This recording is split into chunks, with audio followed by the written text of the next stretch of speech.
Hey, welcome everybody. Keep on coming in here. See some folks joining. That's good. Excellent, excellent.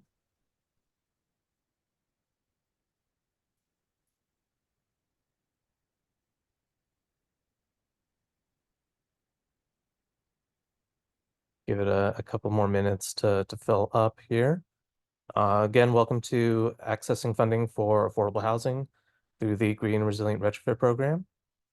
Should be a good time.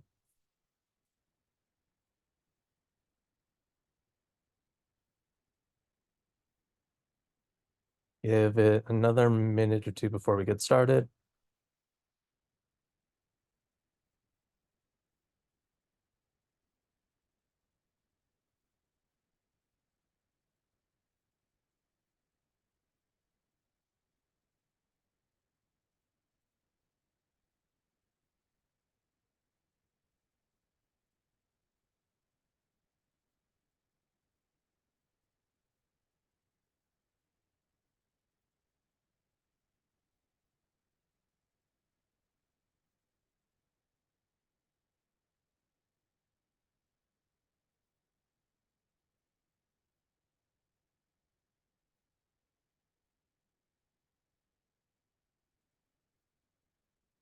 Cool, cool. For the folks just joining, we're waiting for everybody to get here. This is accessing funding for affordable housing through the Green and Resilient Retrofit program. We've got a lot to get through, but we'll wait for everybody to get in. Give it just a couple more moments.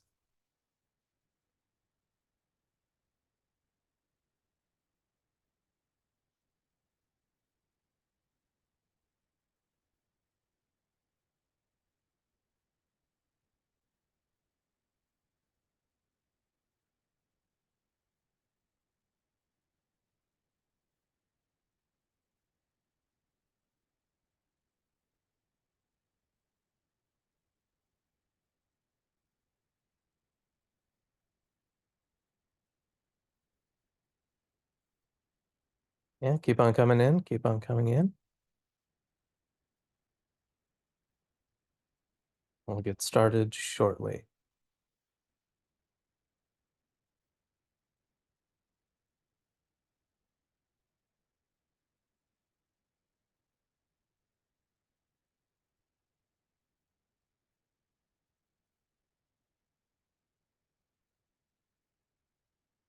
Give it one more minute.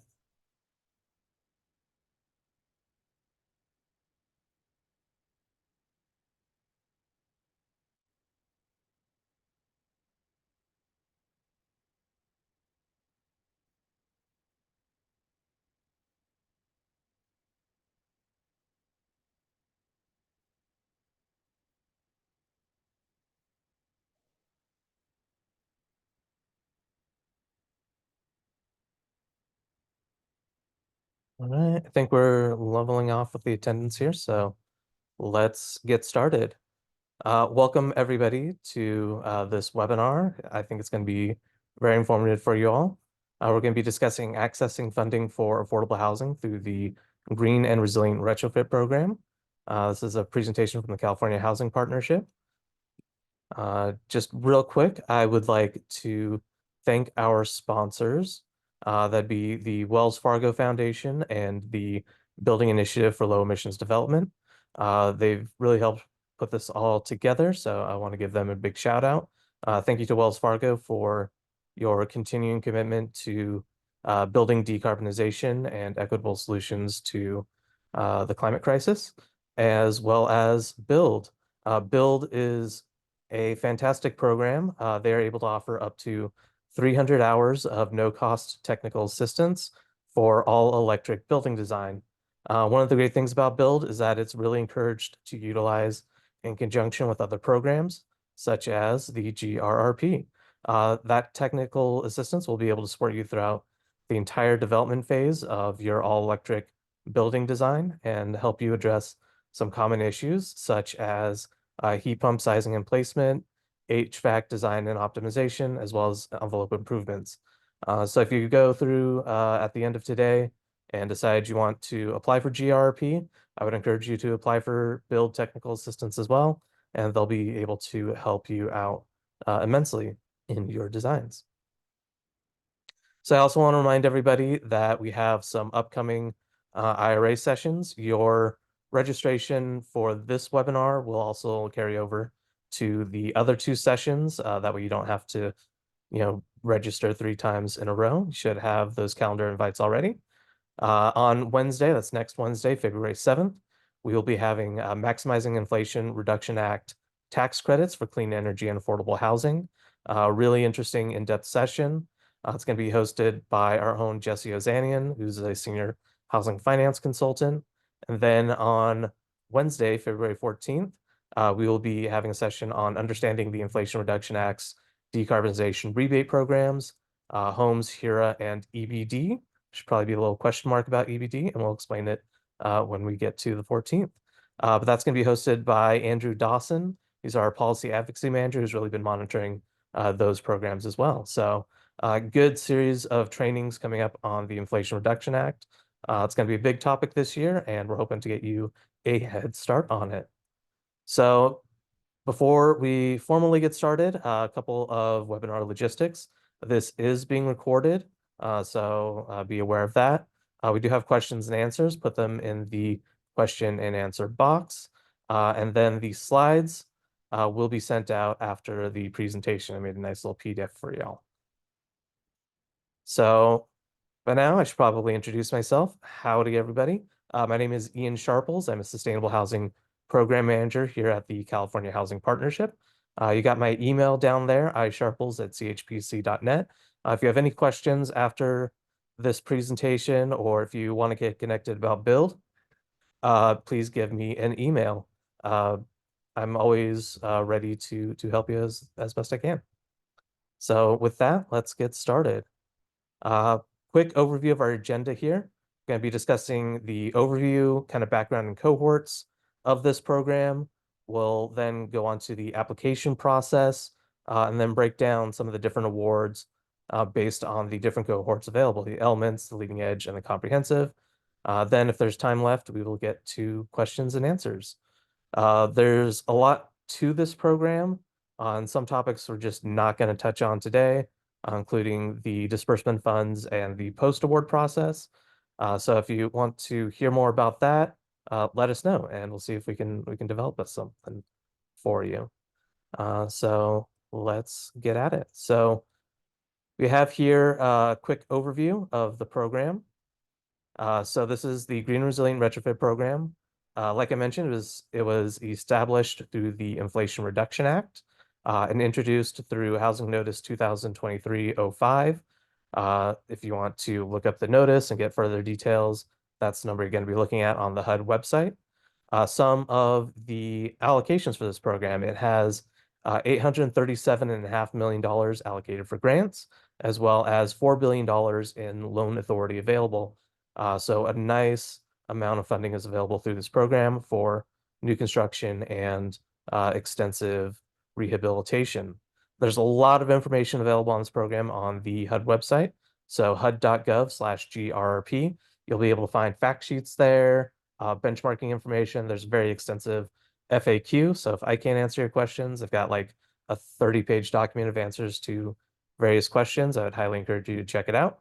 And then, of course, there is, as with pretty much all HUD programs, an excellent office hours opportunity. Those are held over Zoom every Wednesday at 3 p.m. Eastern time. So about right now, hopefully that isn't too much of a problem for anybody attending. So first things first, you're going to want to know who is eligible for GRRP funding. Basically, this is anybody who, or any owner or purchaser of a property that is following HUD multifamily assistance programs. The biggest one here is going to be your project-based rental assistance. So if you got a HAP contract for PBRA, you are the target audience for this program. So I hope we got some folks like that in the audience here. There's also a few other programs that are available. This is not an exhaustive list, but some of the common ones are the Section 202 direct loans and capital advances, people anticipating RAD conversion, Section 811 capital advances, or Section 2 36 properties receiving interest reduction payments. So to be eligible, basically you have to be in one of these HUD programs. There's a more exhaustive list of the programs available, again, on the HUD website, hud.gov/GRRP. What can GRRP pay for? Key question here. So some of the eligible expenses and activities are really aimed at enhancing the energy efficiency and climate resilience of your properties, of your developments, and really focused on getting that resident well-being up. So some of the things that will be covered would be items that reduce carbon emissions or improve energy and water efficiency. We're also looking at measures for energy and water benchmarking, air quality, climate resilience, general building electrification, um, zero emission electricity generation, energy storage, and incorporating low emissions building materials and processes. These are all things that, again, the build program sponsoring this series is able to help with as well in terms of designing those improvements. The big thing to know about GRRP is that it is a cohort-driven program. So there's essentially three different pathways that you can apply through. And there's different requirements and awards for each of them. So the first is the elements pathway, which is kind of the smaller one, and it's really smaller awards, and it's really suited for owners who are seeking limited HUD involvement. The leading edge is more in the middle, so you get up to $10 million per property. And that has some additional prerequisites for your development team. And then finally, we have the comprehensive, which is up to $20 million per property, pretty substantial funding. But that's going to come with a lot more collaboration with HUD. So a good way of visualizing which cohort you might want to apply for is to imagine it kind of as a pyramid. So the higher the award, the higher the HUD involvement. The smaller the award, the less the HUD involvement. We'll get into these other details later in the webinar, but I think realizing that there are the different pathways and the different pathways come with different levels of involvement for HUD based on how big the award is really the key takeaway here. So, award application deadlines. This is something that is currently a little bit in a state of flux. In for the elements and the leading edge and the comprehensive, you can see that basically half the deadlines have passed already. So the cohorts are accepting applications quarterly over the course of 12 months, but HUD can extend or change the deadlines as needed. They've already done this with elements. I would not be surprised if they do that with leading edge and comprehensive. So for example, this March 28th deadline for elements was originally January 9th, and it got pushed back, which meant that the fourth wave for the elements cohort got pushed back also to July 31st. They're really trying to make sure that folks are able to apply for this program and get in and be able to participate. One thing to note here when you're considering when to apply for the cohorts is that I have heard that it is better to wait for a later deadline to have a more complete and stronger application than it is to rush to a deadline with a less strong application.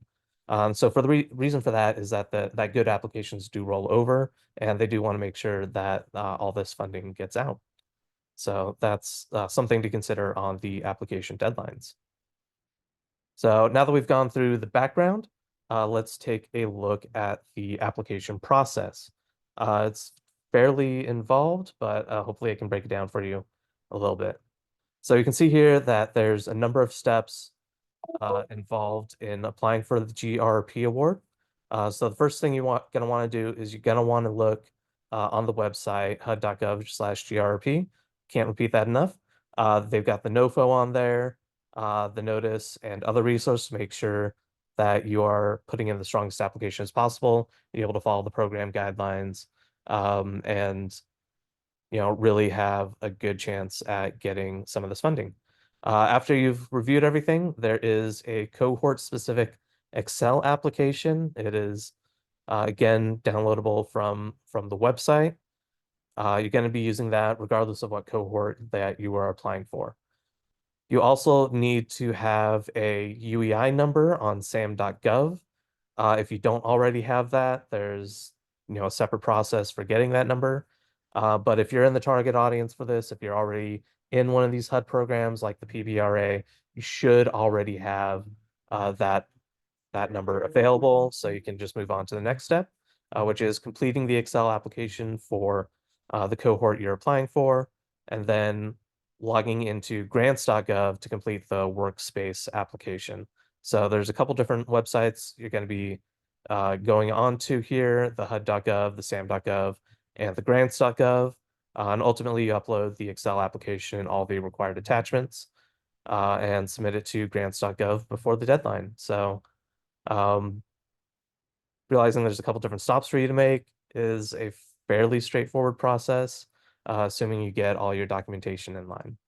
So what sort of documents do you need? Here's a handy little chart. For the elements, leading edge, and comprehensive, you're going to need, if applicable, the PSA, your purchase and sale agreement. So that's if it's, you're a purchaser trying to apply for GRRP, you're going to need that documentation. You're also going to need the Excel workbook for all of them. From there out, the different cohorts have slightly different requirements. So for elements and leading edge, you're going to need some sort of narrative description of the work to be performed. That should be about 4 pages for elements and 6 pages for leading edge. I don't know if it's like single spaced Times New Roman font size 12, like it's elementary school, but that gives you a good ballpark of what you should be expecting. There's also a hero submission, and then the MBEST or SBIM for the leading edge and comprehensive. These are your kind of benchmarking standards there's more detail available on the HUD website for those. And we'll also get into them a little bit later when we discuss the cohorts. Uh, you're also going to need some various different tools, as well as your cost bids and evidence of recapitalization efforts. Those are for the elements cohort, but not required for leading edge. For leading edge, you're going to need your demonstration of the dev team capacity, an architectural feasibility letter, and your HUD assistance contract. So let's talk about the awards. This is, I think, why folks are most interested here. They want to know what awards are available and how they work. So there's 2 basic award types. There are grants and there are loans. The grants have an affordability restriction of 25 years. No repayment is needed if the terms are met, and the grant is considered taxable income, so that's something you need to be considering. And they do have a LIHTC basis reduction. So if you're a LIHTC property, you do need to pay attention to that for the grants. For the loans, it's an affordability restriction of 15 years. They are surplus cash loans, so a payment of 50% of annual surplus cash paid to HUD, except for elements, which is only 25%. The term is the longer of the first mortgage loan term, or it was 15 years, but a recent notice updated that to 30 years. So that's the item in red. HUD is again continuing to issue clarifications and updated guidance for this program. So that's something you need to pay attention to on the website. The term was 15, it is now 30. So that's an important point to clarify. The interest rate is only 1%. And ultimately, your cash flow determines the debt service payments from the loans. So something to clarify for these surplus cash loan repayment terms, based on the notice that was issued, I think in December. So in the holidays, while everybody was, I'm sure, at the beach or spending time with family, or maybe stuck in the office for some folks. This notice was issued and provides some updates on that. So the initial provided that that during the term of the loan, it was up to 50% of surplus cash must be used to pay the principal interest on the GRP loan prior to any other payments from the surplus cash, including any subordinate financing or cash flow contingent on fees. That raised some questions about whether the payments of of a deferred developer fee would be allowed prior to repayment of the GRRP loan. And the supplemental notice clarified that the deferred developer fee can be paid prior to making the payments for the GRRP loan, but only for the first 10 years of payments. And then the supplemental notice also clarified that the surplus cash payments for the loans begin with the first annual financial statement submission after HUD's acceptance of the completion certificate. Um, so just some important clarification. Again, the notice is on the HUD website, so you can check that out.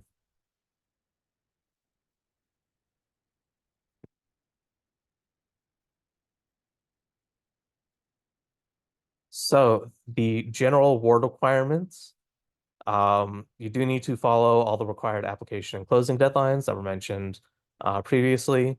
You also need to follow resident notification meetings and rights requirements. So you can't just, apply for GRP, not let your tenants know, and then start doing all this renovation. You do need to let your tenants know, and it has to be pretty reasonable. So you do need to follow those requirements. They are again spelled out in the NOFO, what exactly those requirements are, but it's something you do need to pay attention to. You also need to create a property-specific disaster preparedness plan. Um, again, GRP is focused on or intended to help uh, create more resiliency in affordable housing. So having that disaster preparedness plan is a key part of this program. You also need to participate in utility consumption benchmarking. There's a couple different ways you can do this. We'll talk about different options for leading edge and comprehensive coming up. You do have the extended project affordability commitments that were just mentioned for the different cohorts based on the grants or the loans. And then there's a post-construction cost certification and Build America, Buy America guidelines because this is a federal program, so you do need to follow the Build America, Buy America guidelines.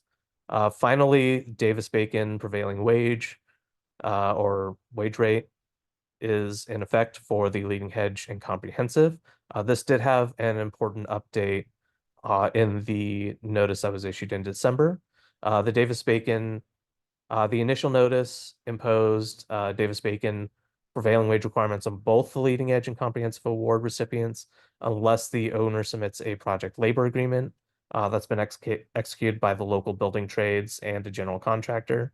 The notice did not specify when the applicable prevailing wage decision would be locked in for GRP funded projects, but the supplemental notice clarifies that the rate wage rate would be locked in upon HUD's issuance of the leading edge commitment or the comprehensive construction commitment, provided that construction commences within 90 days of the issuance.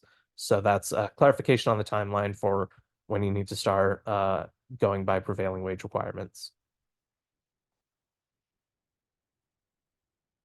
Competitiveness. This is a competitive program.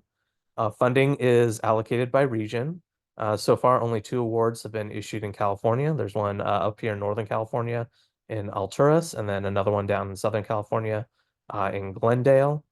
There's a 5% set aside for each of the 10 HUD regions. So there's the regional allocation, as well as a 10% rural set aside. So if you're doing PBRA in a rural area, as defined by HUD, you might be able to be eligible for that set aside. But I think most of California is not included in the rural definitions, even heavily agricultural areas like Kern County. So double check on your status there if you fall within the rural set aside. The cohorts become competitive if requests for funding are greater than the funding available for a round. But that's fine because if you do have a good application, it will roll over to the next round of funding and become eligible then. So if you have a good application and you submit it in March and it doesn't quite get selected, it will roll over to say the July deadline for the Elements Awards. You're also only eligible to have one application per property, so be strategic in that.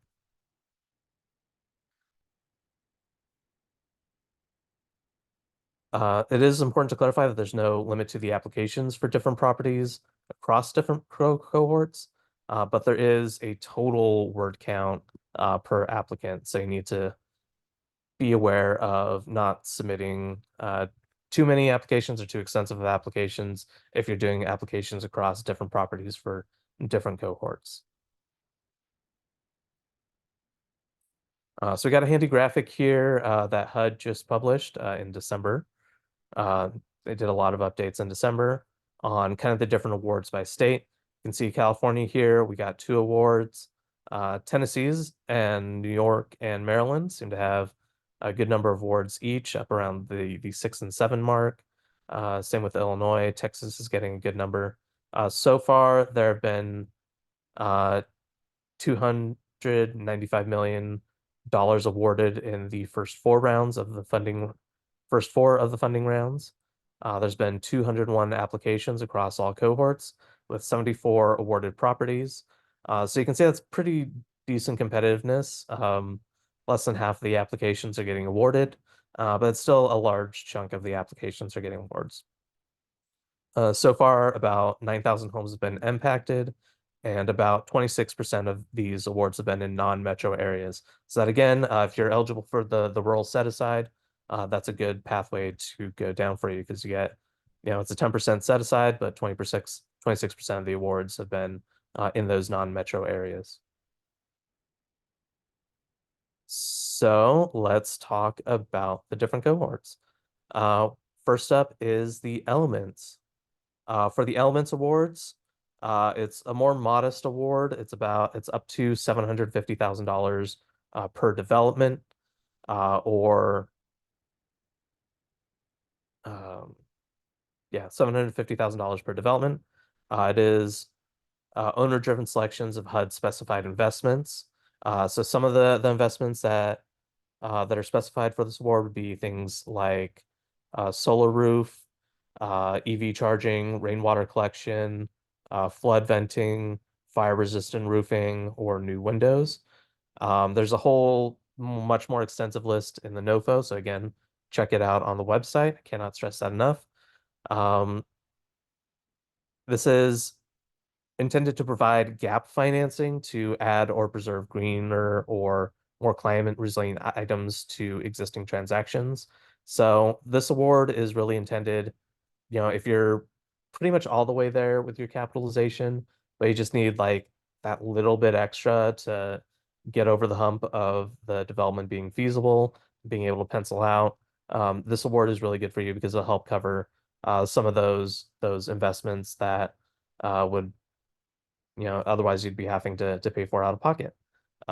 So really, this is a really good gap financing tool for the Elements cohort. It is for HUD-assisted multifamily property owners who are materially advanced but not yet closed in the recapitalization effort. So again, you're as the owner got most of the financing lined up, but you need that little bit extra. And yeah, there's pre-approved items you're able to install, such as heat pumps, sustainable building materials, and clean backup power. So it's expected there's about 200 awards available for the Elements financing. That's taking the 140 million available for this program and dividing it by 750,000, you get 186 awardees. So assuming they don't all go to the $750,000 cap, you're looking at about 200 awards available for this program.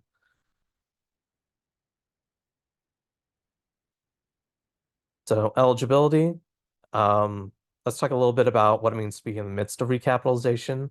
It does mean that you're ready to close within the next 12 months. You do need a reservation letter for either the 4% or the 9% tax credits. So that's important to remember for the LIHTC basis if you get the grant award. You could also use a commitment for construction or permanent debt from a commercial lender, or you could do submission of a complete FHA firm application. So there's a couple options there. And again, you do need to have rental assistance under an eligible program. So if you're doing PBRA, this is a good fit for you. Selection, you can see we've got one Elements Award selected in California here. But overall, there have been 45 Elements applications and 39 awarded. So this is the the cohort that has a higher acceptance rate than I think the other ones. This is where they're getting kind of the bulk of the homes impacted with over 5,000 now, and 18% in non-metro areas. So the selection is based on priority categories. So we're looking at green certification, whole building electrification, and participation in either the Better Climate Challenge, the Priority Energy Community, or the Better Buildings Challenge. It is again subject to the HUD regional and non-metro set-asides, and it's not to exceed 16 awards per owner or its affiliates. So I doubt anybody is gonna get close to 16 awards, but that is the limit if you're trying to apply for more than one, put in more than one application for more than one property. So some questions on, the timing of this. There's no hard and fast rules as far as I'm aware. I've heard that it can take about 30 days to put this application together, and then up to 75 or 80 days between the application and getting the loan. So if you want like a rough ballpark of the timing there. I don't have that information for the other cohorts, but the elements cohort is kind of the most common one being used so far, so there's a little bit more information on that. So for the submission, um, there are, you know, different items that you need to submit. Like with all the cohorts, you need to have the uh, Excel application. And in this one, it does include a pro forma and sources and uses demonstrating the need for GRRP funds and kind of what you're going to be doing with it. You need that narrative description of the proposed work, as well as the third-party reports. So that's going back to that table, your capital needs assessment, your environmental due diligence, and bids for each of the you're also needing bids for each of the elements investments and information about your other funding sources, your capitalization efforts for the development so far. And finally, the environmental review documentation. So let's move on to leading edge. The leading edge awards. See, it's a little bit more complicated than the elements. That's a theme here. These are medium-sized awards, so it's up to $10 million. Still a pretty substantial award available for the leading edge. This is for owner-driven selections of the investments, similar to the Elements program or the Elements cohort. One thing that is differentiating about leading edge versus Elements is that for leading edge, you do need to obtain a green certification. Let's dwell on that point for a second here. So there are some qualifying green certifications, such as Earthcraft, LEED, your enterprise green communities, or say the DOE or EPA certifications. There's a more extensive list again in the NOFO on the website. But one thing to note there's this little red asterisk. One thing to note from the recent notice that was issued in December is that for these green certifications, there may be an issue with the renewable energy credits. So some of these qualifying certifications may require owners to purchase renewable energy credits to offset the property's energy consumption. So in cases where owners achieve a qualifying certification through the purchase of renewable energy credits, the supplemental notice clarifies that the owner must continue to purchase the credits for the greater of the duration required by the qualifying certificate or a period of 3 years unless otherwise approved by HUD. So that's an important calculation when you're trying to figure out your funding structure. Uh, Looking at these other points, it is designed for HUD-assisted multifamily properties with a capacity to achieve the high-level green certification. So you really need to demonstrate your capacity there. The owner may be in the preliminary or the more advanced stages of planning a recapitalization of the property. So that's one of the differentiating factors between leading edge and elements, is that this is more eligible to a wider swath of uh, development stages. And then you do need, for the receipt of full GRP award funds, you again need that green certification to fully get the awards. So get the certification, then you get the funds. So quickly on the eligibility requirements for the leading edge cohort. Uh, you do need rental assistance under an eligible program. So again, good for your PBRA owners. The owners do need to commit to achieving a leading edge certification. That's really one of the key things they're looking for here. And your properties do have to have at least 50% or more of assisted units for leading edge. So for the selection, you can see it's a bit more competitive here for the leading edge than it was for the cohorts. Fewer awards have been made. There have been 23 applications so far and 16 awarded properties for a total of $103 million. You can see they're kind of concentrated in the Northeast here. Virginia and Michigan have really been taking advantage of it. Not so much in California, so I'd love to see some California leading edge awards in the coming months. This one also has 19% in non-metro areas, so a little bit above that 10% set aside. So if you're in one of the rural areas of California, again, this would be a good fit for you.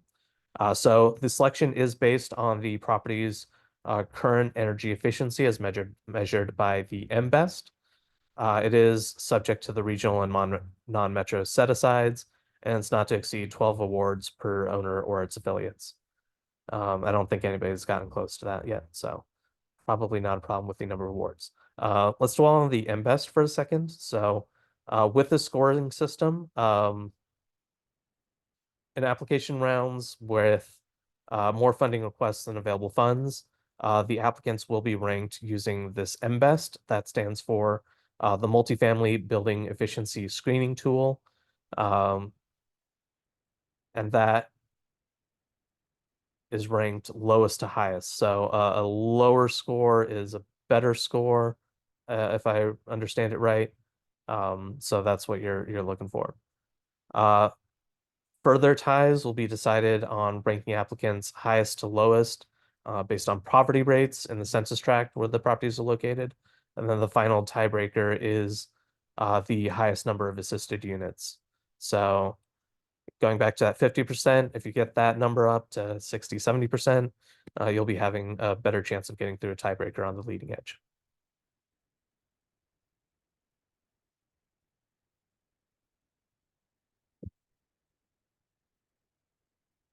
All right, so what do you need to submit a leading edge application? Again, a lot of overlap with the Elements Award. You do need your Excel application, so that includes, again, the pro forma, the sources and uses, demonstrating the need for the funds, a narrative description, a little bit more extensive than the elements, but you still have the narrative description. And then you have your development capacity. So you have to identify the team members, you have to demonstrate their capacity and their experience with green certifications. You do need an architect or engineer's initial determination that the proposed project can be designed to meet those qualifying standards. So that's your feasibility letter. You do need to submit your MBEST. The MBEST is again available on the HUD website on HUD/GRRP, and you need your environmental review documentation. So let's talk a little bit about what it means for the development team capacity, because that can trip some folks up. So for that dev team capacity, the architect and at least one of the owner developer consultant or general contractor must have worked in a project that successfully achieved a certification from any of the green certifying organizations listed. So I have to have worked on one previous project that got one of those certifications. That's kind of the defining element of the leading edge. And the owner and developer has to have reached completion on at least 3 multifamily recapitalization transactions within the last 5 years, using financing similar to that proposed for the leading edge transaction, and which were over $60,000 per unit of hard construction costs. So those are kind of the benchmarks for what counts for development team capacity.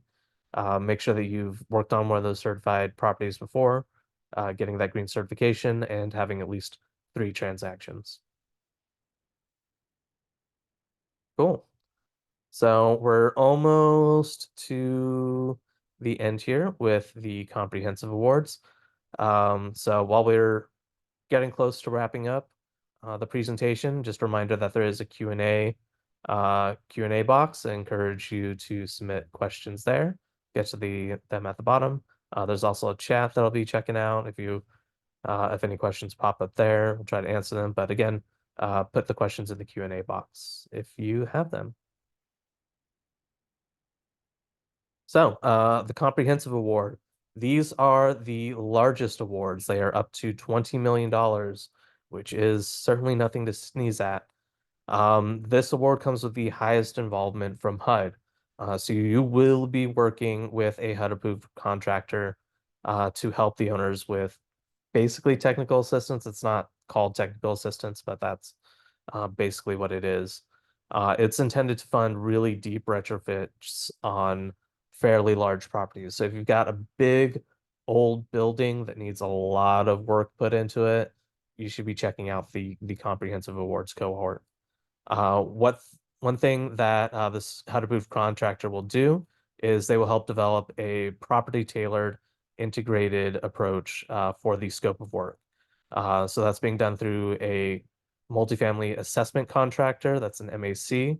One reason the comprehensive hasn't quite gotten out as much yet is because the MACs were just issued in December or fairly recently, that list of contractors that'll be working. And then that's intended to help reduce the cost for the owner and bring in expertise to help improve the design. So it's a big, complicated project. You're getting this HUD involvement to help make sure that everything goes smoothly. And then uh, these awards, the comprehensive, are applicable to all eligible HUD-assisted multifamily property owners, regardless of construction experience or greening experience. That's why they're going to be having those MACs help you, is to help bridge that experience. So a little bit about the funding available. It is $1.7 billion available through this program. Up to 300 awards are anticipated.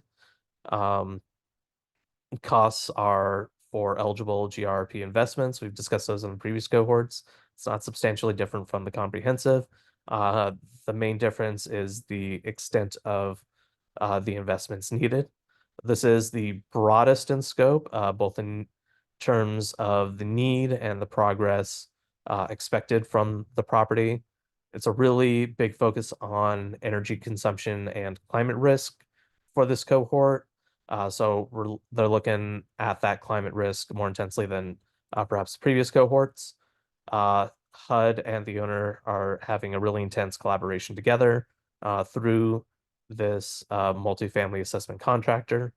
And like with the other cohorts, the property must be made up of more than 50% eligible assisted units.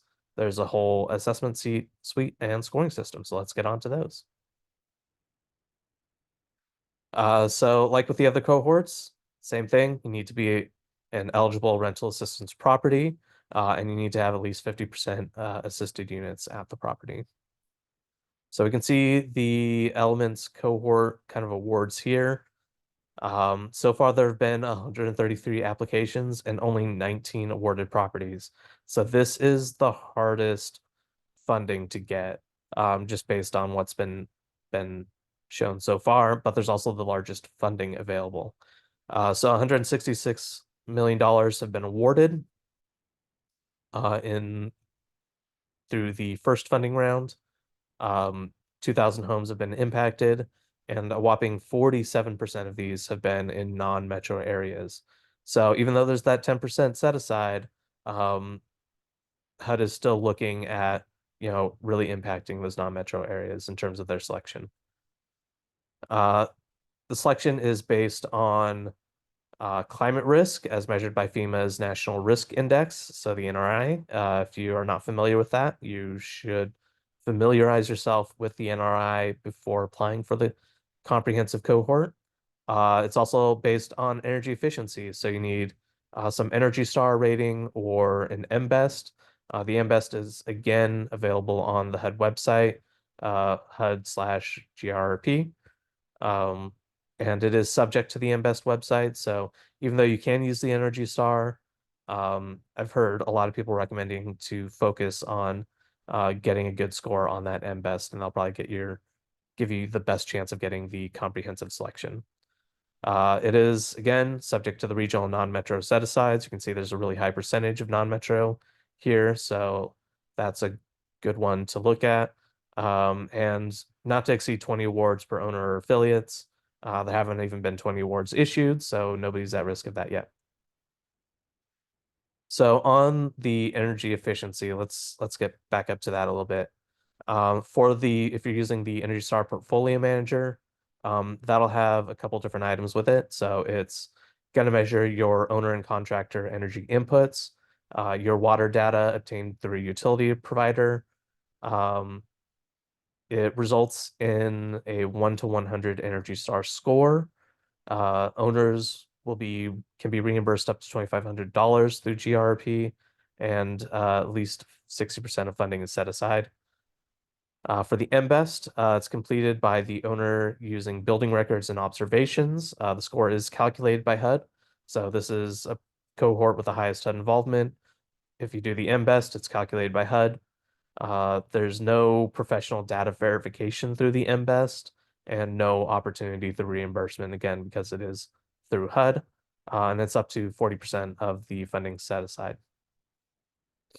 For the climate risk, the NRI, the National Risk Index here, if you're not familiar with it, is the percentage of census tracts within a country, a county or state with lower climate risk than the property's census tract.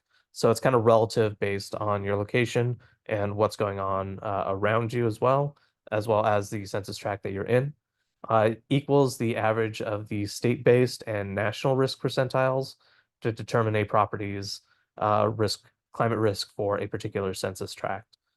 So there's kind of a little equation, state percentile and national percentile added together and then divided by 2 is the climate risk score through the NRI.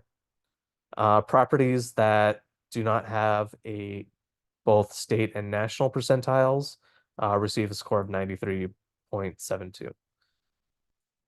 So for the scoring system, you're looking at a lower efficiency score equals more need, and a higher climate risk score equals more need. So the most competitive projects for the comprehensive cohort are going to be those ones with the lower efficiency and the higher climate risk. So I don't know, maybe that's why Texas has that. Maybe there's a lot more need and a lot more climate risk in Texas and Tennessee.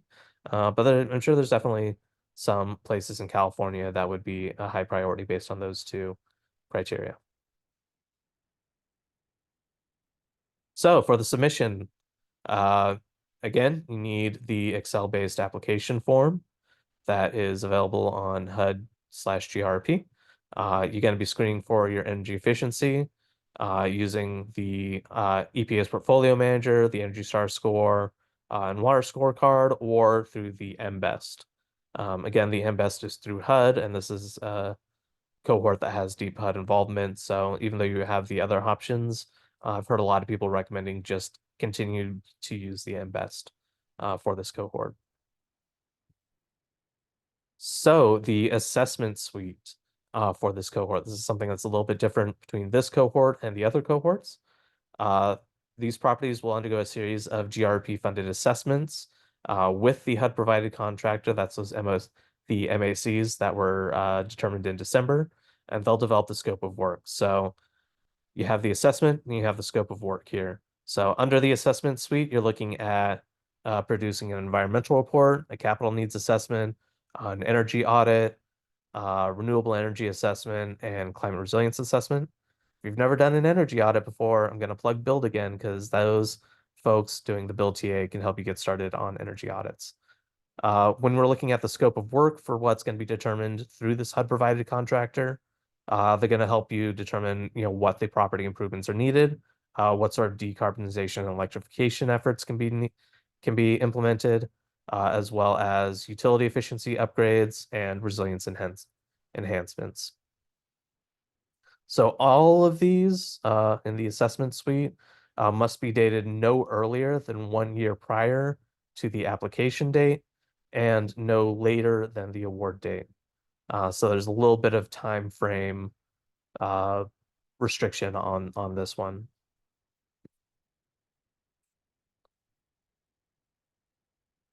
Finally, we have the comprehensive funding structure.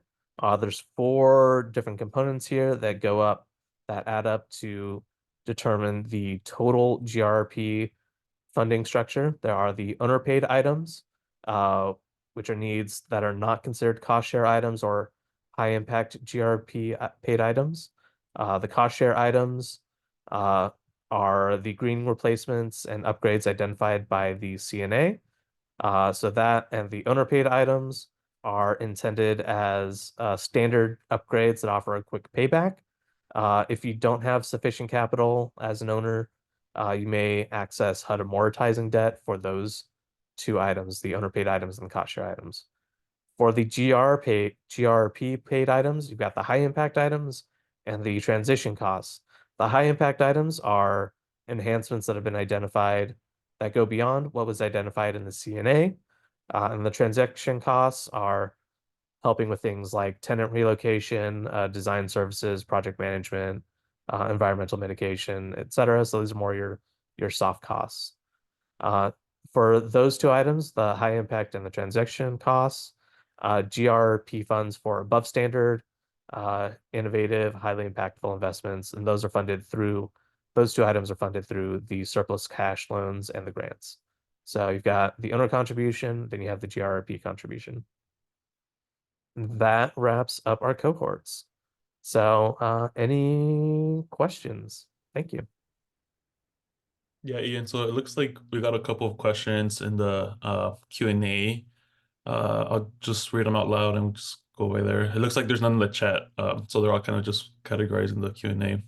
But the first question is, do you need a HAP contract or will HAP allow you to apply? I think as long as you're getting some sort of HUD assistance, particularly the PBR, the project-based rental assistance, then you should be eligible. I think it's most commonly through HAP, but I think AHAP should be eligible as well. That's a good kind of technical question for office hours. So, like with most HUD programs, the office hours are excellent. You can ask questions directly to program administrators and program representatives. So if any information I give is incorrect, take it up with the office hours. So Our next question is the affordability restriction for grants and loans a minimum? Can projects restrict to 30 or more years to align with other paired funding requirements? yeah, so my understanding is that it is a minimum for the GRP funds, but if you're going, additional affordability restrictions based on other funding sources, I don't think that would be a problem. I don't think their HUD is really intending on like, no, you have to go back to market rate after 15 years. I don't think that's the intention of this program at all. So if you do have that additional affordability restriction, I don't see that being a problem at all. The next question we got is, does a project-based PBV contract qualify a project to be GRP eligible? I'm not familiar with that acronym. So project, Project-based voucher. okay. Yeah, so I think that's the same as the project-based rental assistance. I think if you have, I don't know if it might be like a veterans voucher, um, since that would, I think is through the VA. If that might be a different kind of funding structure, but that would be a good one to clarify with office hours. Let's see. Another question. Where are the team capacity and experience requirements with green certifications for leading edge listed? There is a leading edge web page. You can check that out. It's hud.gov/GRRP, and then there's a nice big button that says leading edge. And it's right between the elements and the comprehensive. And actually, it looks like we got some clarification from Amethyst. Oh, The voucher programs are not eligible. yeah, so Amethyst Devlin is a representative from HUD. Thank you for that clarification, Amethyst. So yeah, it sounds like yeah, again, check out the office hours. Yeah, there's also another additional comment from Amethyst about the non-metro um, sections. There's Yeah, a 15% non-metro set aside based on the county categorization. A link shared as well for that. Thank you for sharing that. yeah, for sure. Thank you. Um, Yeah, it's a complicated program. I've tried my best to learn it in a month's time. mhm. But yeah. And Uh, then one other question that we have, how long has GRP been in place and why do you think there have been no awards in California? um, let's see. So GRP has started accepting applications basically towards the end of last year, starting in the summer, so the back half of 2023. Um, I'm not sure why there have been so few awards in California. I think it might be that they're just working through the different regional cohorts and they'll get to California later. It might be that nobody's heard about GRP in California, and so that's why we're doing this webinar today. So hopefully there are more applications and hopefully they get selected because I think it'd be a big benefit for California. Um, Uh, can funds be used as gap financing for new construction projects if project has a PBV commitment? So I think as Amethyst clarified, the PBV is not eligible, but the Elements Award is also intended as gap financing and new construction is eligible. So I think you'd have to have like a different commitment, so maybe more PBRA than a PBV. Yeah, I think we're about And wrapped up. But I think is Amethyst able to speak here? Yes. yeah. Awesome. Thank hear me? Great. Yeah, so I just wanted to circle back to the how long we've been around and also our where our awards have gone. So the GRRP program was established when the Inflation Reduction Act was passed in August of 2022. So we're still a very new program. We've only announced 4 rounds of funding through 12 total rounds. So we're still really, really new in this process. When you look at the maps that we've made available on the website, if you see any of those states that are gray, it's because we have not received applications from any of those states that were eligible for funding. So we are reviewing these in application periods as they come along, and we have those set asides that we are trying to reach. So if you see states with no awards or low awards, know that it's not because we didn't select them. Well, like, thank you. Thank you for that clarification. I really appreciate it. So have faith. We'll get something for California. We want this money to come out. Yeah, for sure, for sure. Well, we're at 12:30 now. So again, thank you everybody. I also want to again thank our sponsors, Wells Fargo Foundation, for your commitment to building decarbonization and making sure that's equitable for all Californians, as well as the Building Initiative for Low Emissions Development. We got a state program that provides TA for a lot of the things that are involved with GRP. So it'd be a good idea to try to get involved with both of those programs because they are intended to work together. So appreciate you all. Appreciate everybody here. Thank you, Angel. Thank you, the rest of the support team, for helping to make this happen. And I hope you enjoy your lunch. Yeah. Thanks for doing this. You're great.